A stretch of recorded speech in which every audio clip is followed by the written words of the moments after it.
Pupco Studios in Oklahoma City. This is an OSU update with John Helsley. I'm Jenny Carlson. John, obviously a lot of talk during spring football about quarterbacks, but there may be a dark horse in the race if Brandon Weeden is to be believed. Daxx Garman has had an interesting road to get to this point. Could the next stop be starter for the Cowboys? Who knows, right? I mean, we've had some interesting quarterback situations at Oklahoma State, and I suppose it could happen again.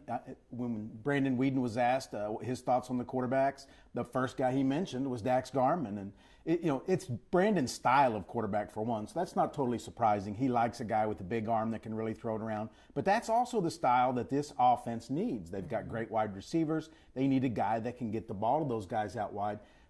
J.W. Walsh is on campus.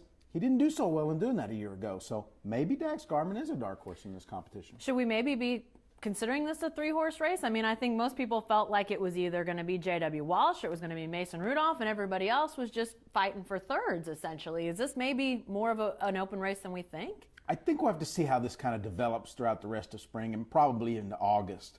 I think J.W. Walsh is probably still the front runner. He's the guy that went into spring as the number one guy.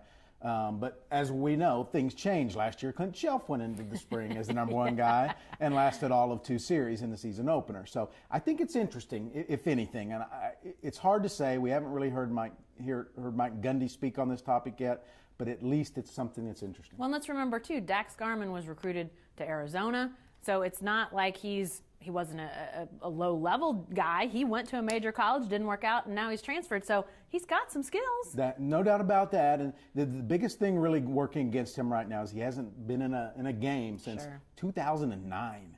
I mean, that's a long time ago. It's a long time ago. But, Brandon Weeden went through a similar deal. He played professional baseball, didn't play football for a period there, came back and did well. Yeah. It's not like you just completely lose those skills. It sounds like he's getting an opportunity now to get some reps in practice and do some good things, and people are noticing. All right. Thanks, John. Be sure to stay with the best coverage team anywhere at newsok.com and every day in the Oklahoman.